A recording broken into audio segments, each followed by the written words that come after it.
So, hello everybody, it's Kiara. So, welcome again to our Saturday meditations. So, I'm just going to check, make sure this is working. All right, so I see a couple people online, so I'm assuming it's working. Anna, good morning. Kalimera. All right, so I thought what we could focus on today, and just ask anything that you have questions about or clarity about. But meanwhile, I think one of the biggest issues that we've all been dealing with right now is our sense of purpose. Why am I here? Karen, Jasmine, hey. Oh, Jasmine from New Zealand. Wonderful. So Anna's from Cyprus, Karen's from Germany, Jasmine's from New Zealand. It's lovely to see this international mix of people. So, so the question of purpose, why are we here? And I think we tend to answer that too narrowly at times. It's like, responding to that question in terms of our personal choices, our personal needs, our purpose. Whereas more than that, what we're here for is to be part of a planetary awakening. And I know we all have an idea what this means, but I want to define this more clearly. So,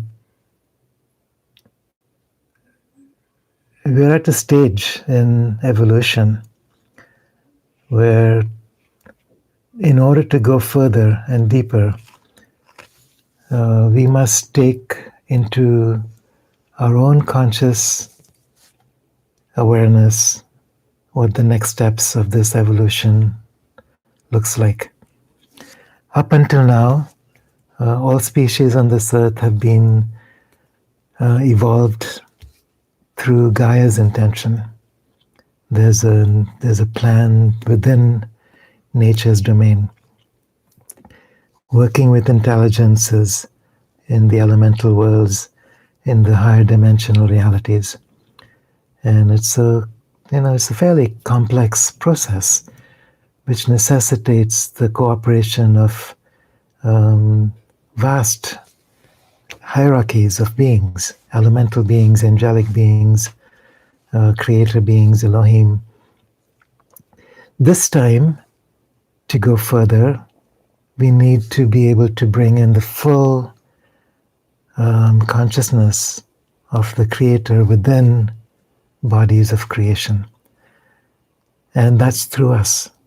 So we as humans have evolved to a point where we are capable now of not just believing or understanding, but embodying the power, the magnitude of divine force, of divine creativity, of divine intention, through our own bodies, through our own hearts, minds, and spirits. So how is this done?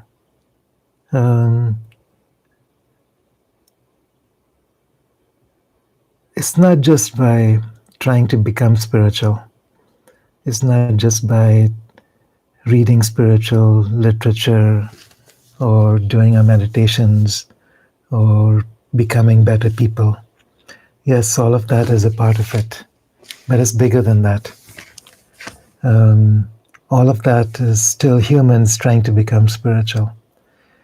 And what it's about now is consciousness as spiritual essence, stepping down into matter, stepping down into these bodies, So it's not just humans trying to become spiritual, but essence embodying itself within humanity, the source, primordial consciousness entering into the playground of creation. And yes, this has been done on other planets and other civilizations to various degrees, not necessarily here on this earth to the extent that we're being called right now. So what does it take? First of all, awareness of where we're going, what the plan is about. It's much bigger than trying to live spiritual lives for ourselves or in our local communities. It's only a starting place. We're here to bring a certain level of consciousness into our DNA. And then through our DNA, continue to evolve our nervous systems to a point where our nervous systems can respond to the subtle fields of this planet. So we can anchor and embody something far vaster than what has become possible so far.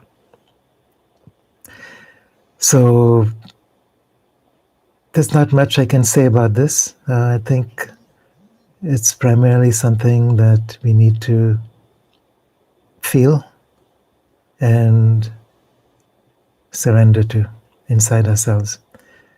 And I know that those who are called to this are feeling that resonance. Even though we don't know what that is, it's like a resonance. It's an excitement within our bodies, within our hearts, within our soul that says, yes, there's more to it than we know. There's more to it than we've understood. There's more to it than we've achieved so far. And what that means, we have to discover for ourselves as we proceed along the path. In conjunction with Gaia. So it begins with understanding and experiencing Gaia as a planetary soul, opening ourselves to experience this vastness, this powerful intelligence of which we are just one fractal, one small part. So for thousands of years of history, humans have tended to perceive ourselves as the top of the ladder of creation, forgetting that there's something that we're forgetting. The very planet that has birthed us is an intelligent entity, vastly more so than we are aware of, than we can even conceive. And it's not just the intelligence that we think of as coming through the rational mind. It's an intelligence that allows her to perceive levels of reality that the rational mind is not capable of. So that's where we are going. We are actually opening to aspects of our own intelligence beyond the rational mind, through which we can communicate with the intelligence of the earth.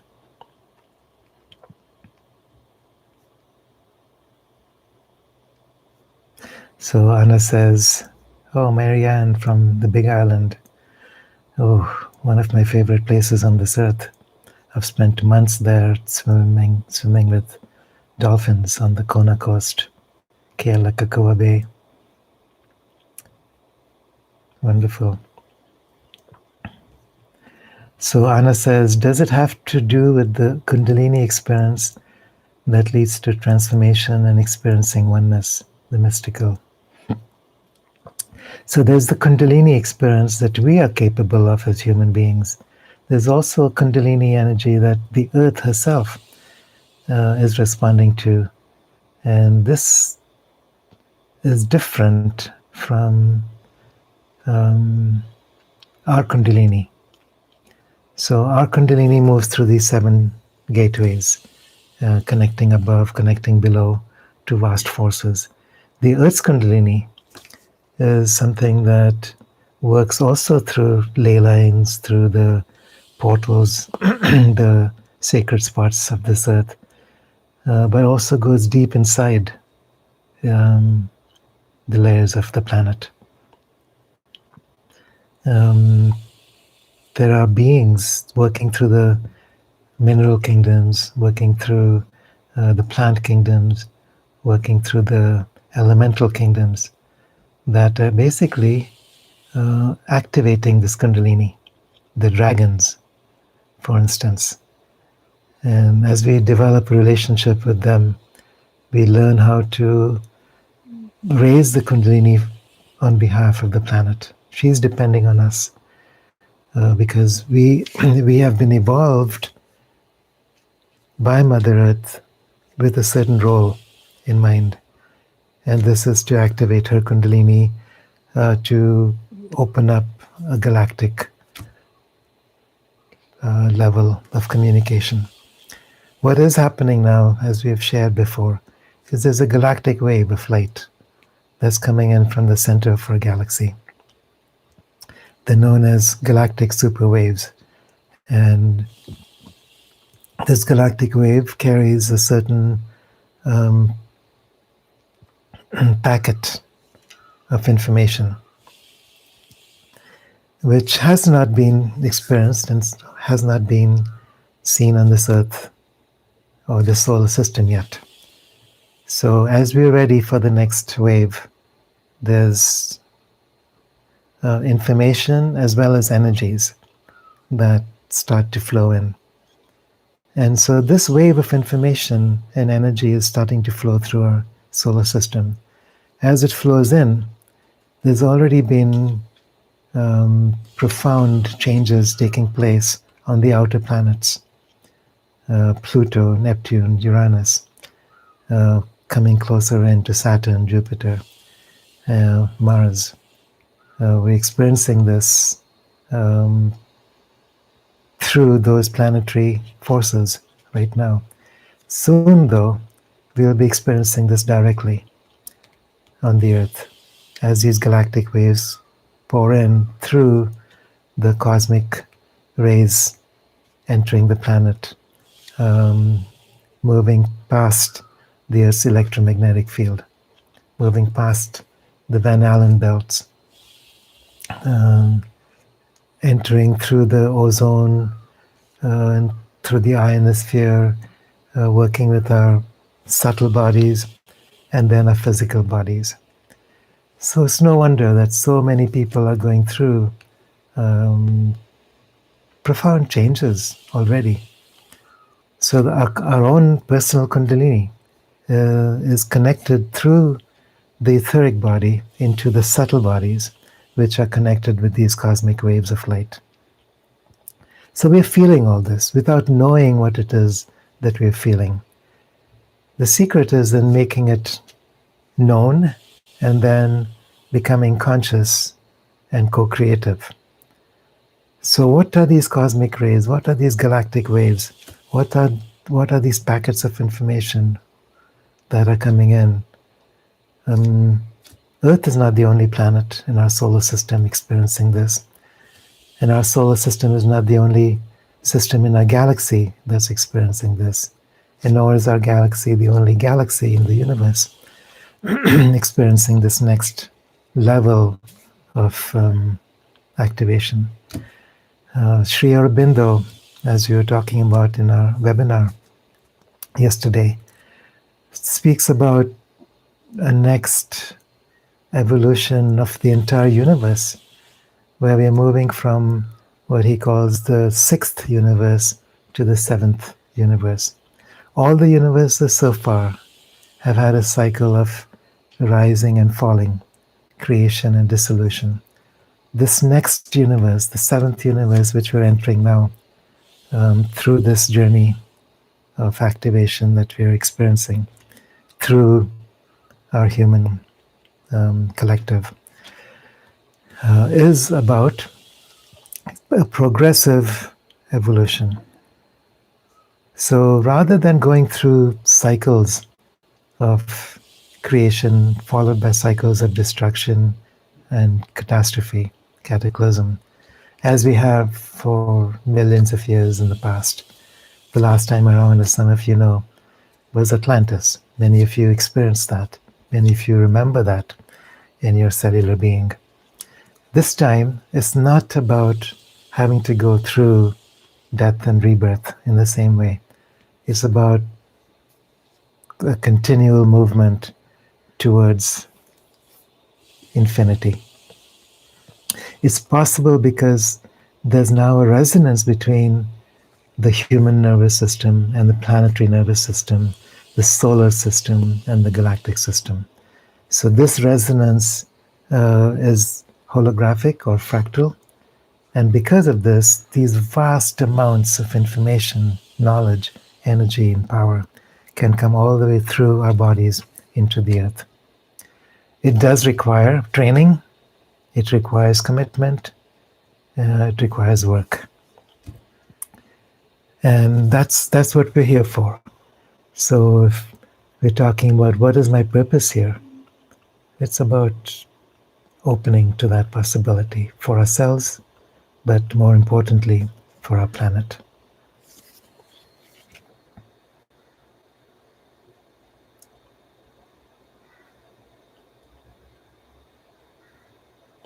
So RD is saying I try to hold group meditations in my Patreon, and we work with the dragons to clear the ley lines, and also work with the dragons to access the living library. Beautiful. The living library is that Akashic library which contains all information that's ever been held in our universe.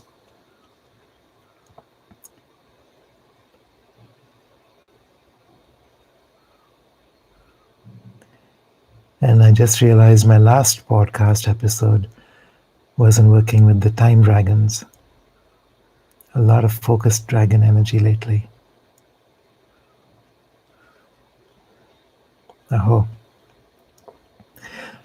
Yeah, so I haven't seen that term time dragons, but it's it's exciting to feel into it, because obviously these dragons, elemental spirits, don't work with third dimensional time. Humans are the only species on this planet that are locked into third dimensional time. And third dimensional time is what creates a linear progression. Whereas in many of the higher dimensions, time doesn't work in a linear fashion. It's simultaneous, it's synchronistic, it's multidimensional.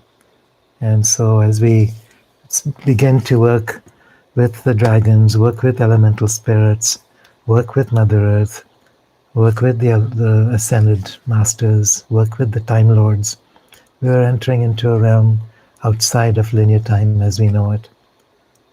So there's aspects of us that we may not be aware of yet.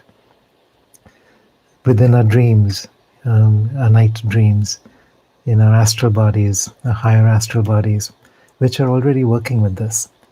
We can learn to work with it consciously, so that our conscious mind also gets to participate.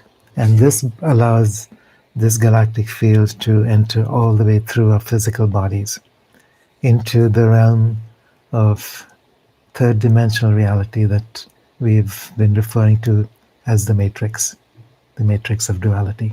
And this is important.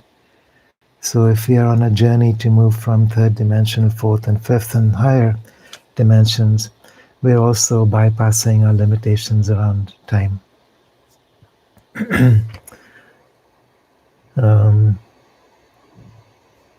RD continues, they help us bend time in our dimension. You're 100% right that they don't have to deal with time. They're trying to help us see We don't need to either. Remember that movie, all of you I'm sure have seen this, Avatar, where the Na'vi get to ride the dragons. And it takes a certain amount of preparation. It's an initiation when you first find your dragon, or when your dragon first finds you. And then there's a melding. You remember the ponytail, where you actually join forces with the dragon, and the dragon gets to join forces with you as a Na'vi. It's a very sacred attunement and union. That's the kind of sacred union that we are creating with the dragons of the earth, and that we are achieving with Mother Earth herself.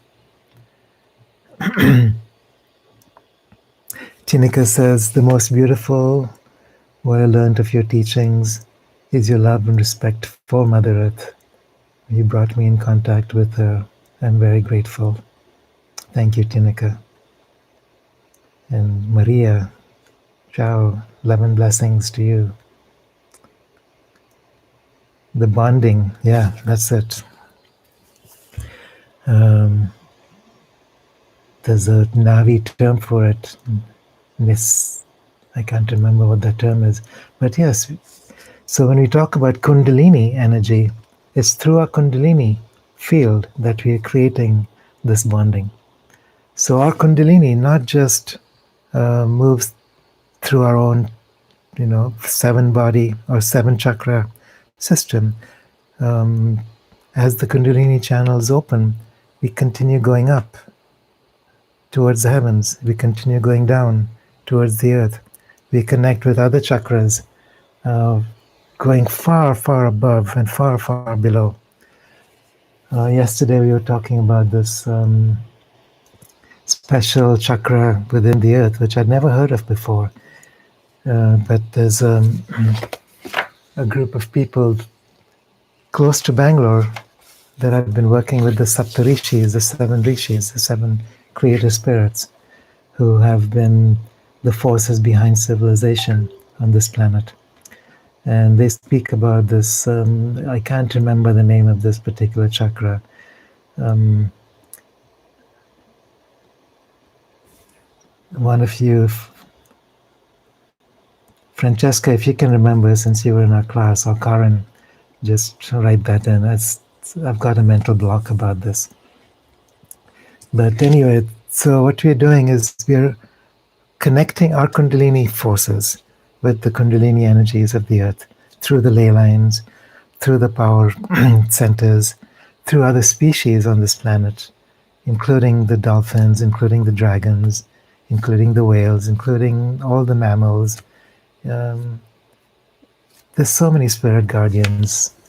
So, it's like if I try and name them, I'll always leave out a whole bunch. But there's no limitations. Gaia works through all of them. Gaia needs all of them. Even though many of them have become extinct or come close to extinction, those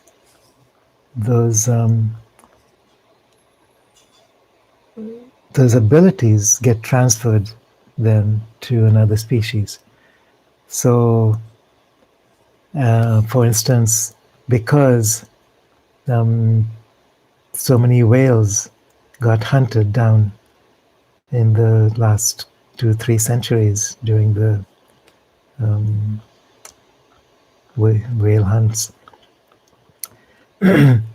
many of the whales are being reborn in human bodies. So many of you who have a special calling for the oceans, for the whales, the dolphins, their fields of energy, their connection with the Akashic records within the oceans, these libraries that are source fields, is because we've had lifetimes in the oceans. Some of you may have simultaneous lifetimes in the oceans. So you're experiencing yourself in a human body simultaneously as experiencing yourself in a whale body or a dolphin body or a dragon body, a lion body, a goat body, whatever it may be. So I know I do. There's this specific whale somewhere in the Pacific that I can sense through. So, so we're not meant to be fixed in a single human identity. In fact, the idea is to loosen up our identity as a human so that we can incorporate more and more of life. The idea that we are fixed comes from this sense of history based on memory. So we think that we are what we remember. So my memories go back to childhood, and there's certain events that took place with certain people in certain places, and that becomes the sum total of my identity. Meanwhile, there's endless dimensions I'm traversing in other realms, which my conscious mind may not be aware of, but which are also part of my identity. So now I'm enlarging my sense of identity. So when I blend my identity with the identity of the earth, I get to experience all these creatures as part of my own self. So that's what I'm talking about. That's where we begin to evolve new DNA, which allows us to be fully multidimensional. So our DNA at this moment is quite limited because it's supposed to be that way. We've grown up to a certain point in evolution, and now is the time for the next wave because of the incoming galactic frequencies and so on. So everything in its own timing. Nothing happens before its time, but then also nothing happens after its time. So we can't be waiting too long. We have to surrender to the energies that are pouring in now.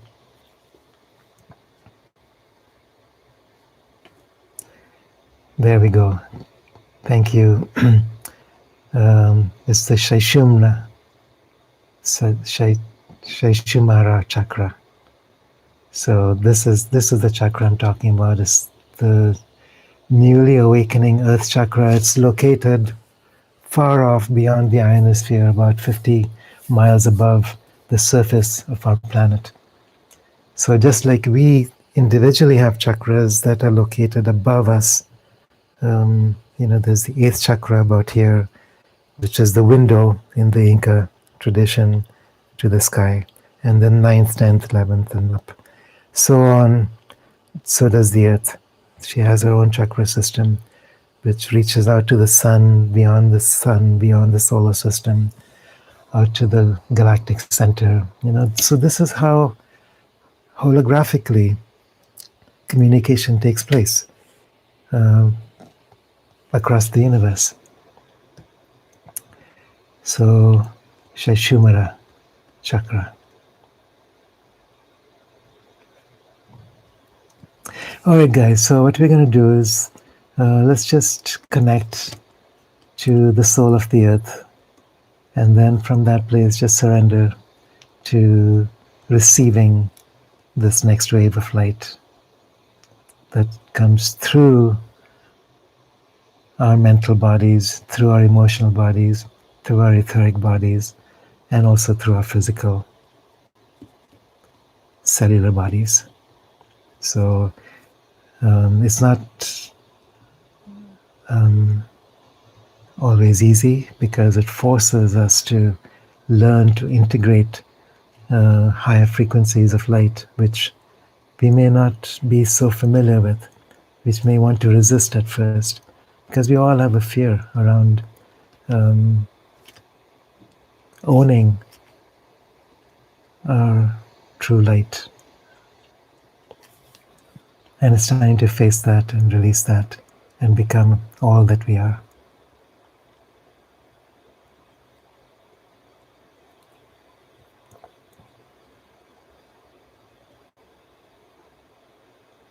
Yeah, and Edith continues, also the planets are chakras in our galaxy.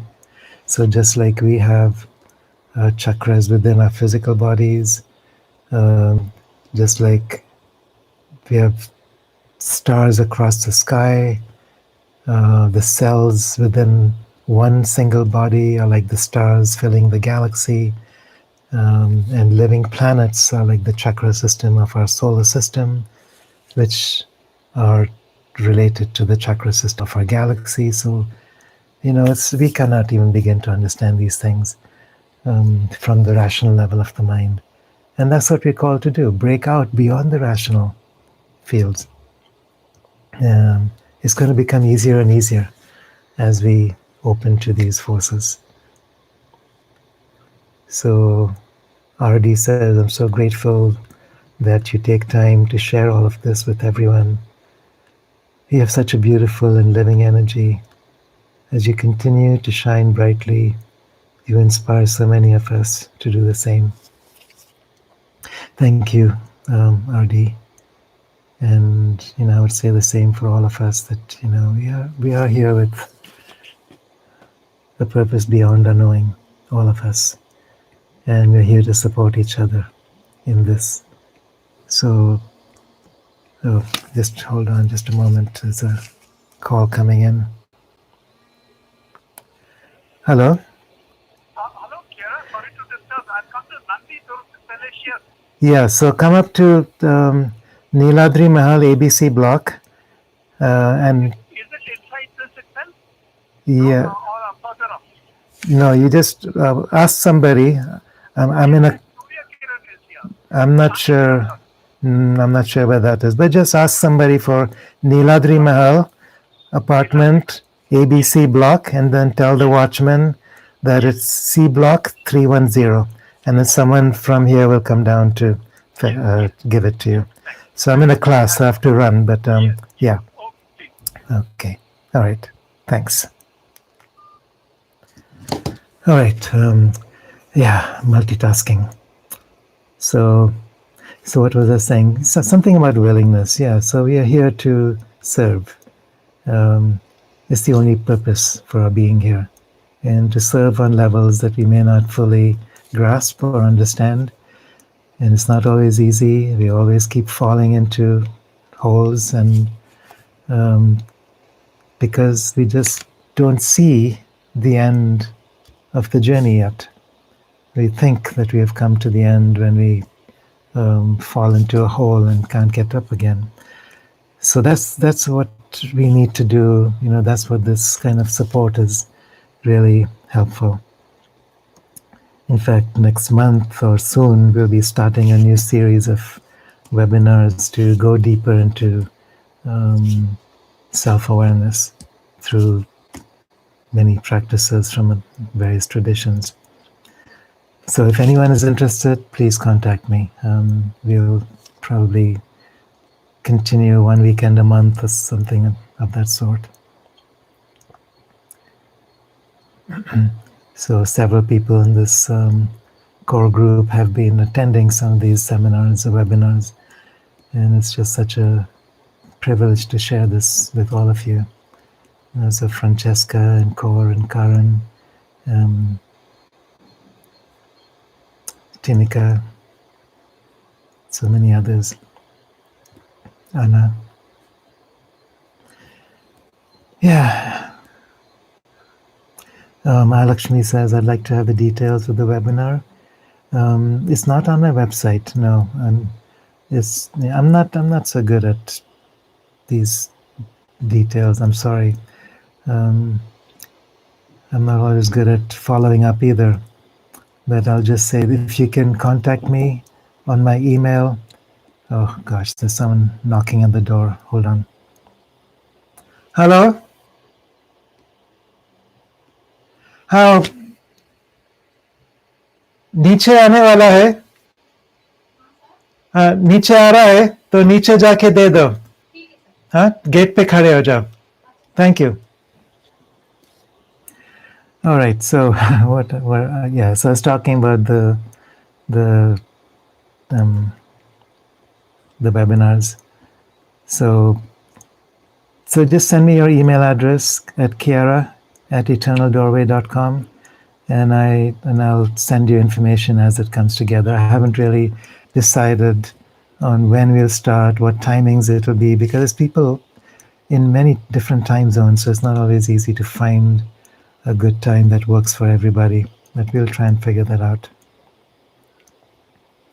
Marianne says, I'd love to learn, but I'm so new to absolutely everything. I don't even fully know what I don't know that I need to know yet. And that's exactly what you need to know, that you don't need to know anything. Just have your heart open and be receptive. Sometimes, we know so much that knowing becomes a barrier. We think we know, we have belief systems about things, but they hold us back from really feeling and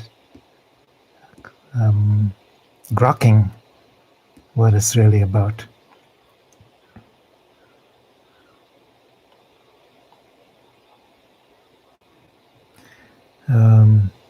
Yeah, Anna, I'm very interested. Yes, and I'm so sorry I didn't know about the one you had yesterday.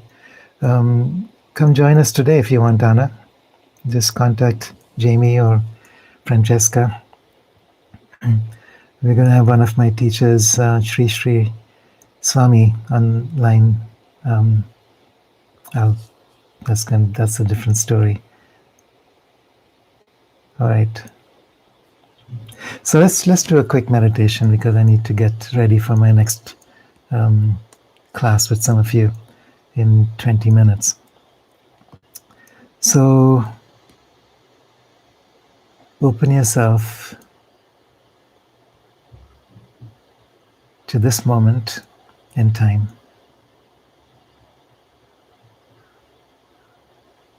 Become aware of your breath. Become aware of the rhythms moving through your body. Become aware of a sound current that you can sense in the center of your brain. And this is your point of contact with the soul, whether you're talking about the personal soul or the planetary soul.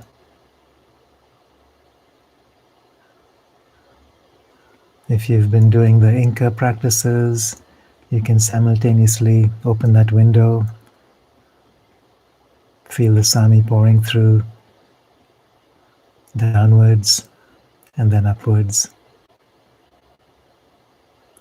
But whatever, it doesn't take much to come into presence, to be here in this moment. Be here with your breath, be here with yourself. I am here. So remember that who I am is infinite consciousness experiencing itself in a human form.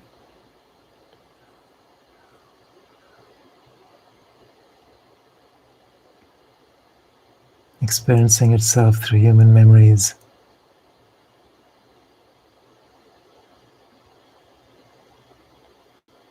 And as you shift your attention to this presence, I am, you immediately experience yourself opening, expanding, becoming vast, becoming connected.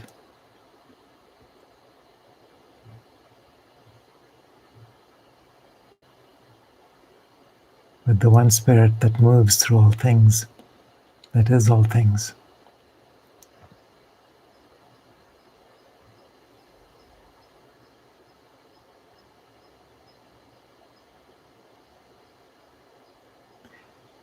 And many of you have been doing this long enough that the moment you make that intention, the channels are open. So it doesn't require long meditation to enter into this expanded state of soul presence.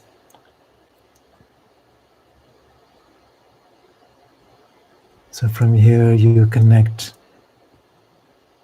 with the dragons, you connect with Mother Earth, you connect with the nature spirits and the elementals. Many of them hang out in the etheric realms and may be invisible to the physical eye. Doesn't mean they can't hear you or work with you. Doesn't mean you can't feel them and their presence around you.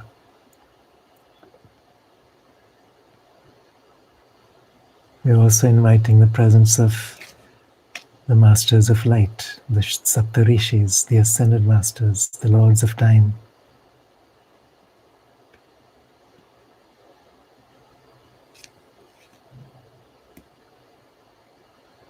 There's galactic forces, there's angelic forces, there's star brothers and sisters from across the galaxies. Many of them here to support us, many of them sharing the skies with us, many of them who have homes beneath the earth. This little planet is so much more than we can imagine. So stretch that imagination through your feelers of sensing, feeling, knowing, intuiting.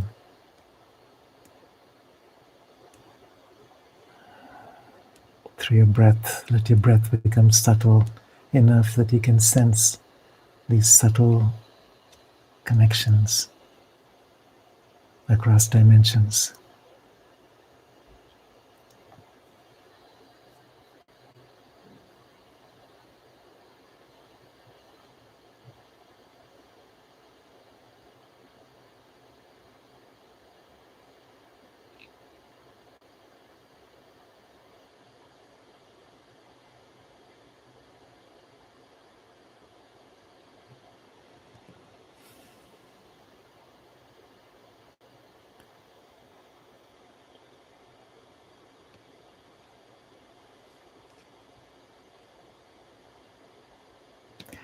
And you're in a space where you're not doing so much. You're being receptive, you're listening, you're waiting, you're surrendering to something beyond the human self, beyond the third dimensional aspect of the mind.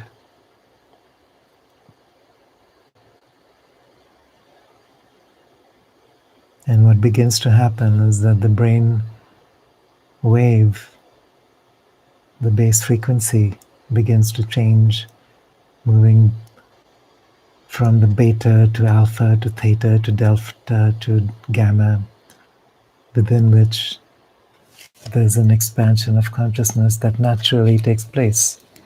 And you're navigating this territory.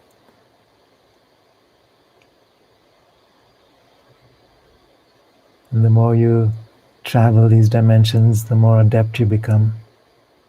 And all of us have the capacity to do so. So look for any special creatures that are here to support you. There's so many species of life, so many power animals and spirits that we can call on, that, as long as they know that we are here to support and to assist, they'll come, they'll work with us. They're eager to. There's nothing more beautiful for them or for us.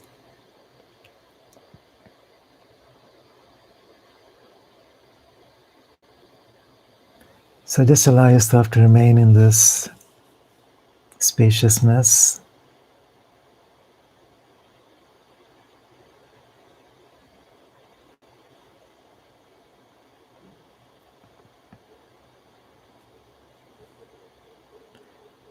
So I'm going to have to leave so I can prepare for the next class. Oh, Jojo, thanks. I saw your email this morning and I will respond.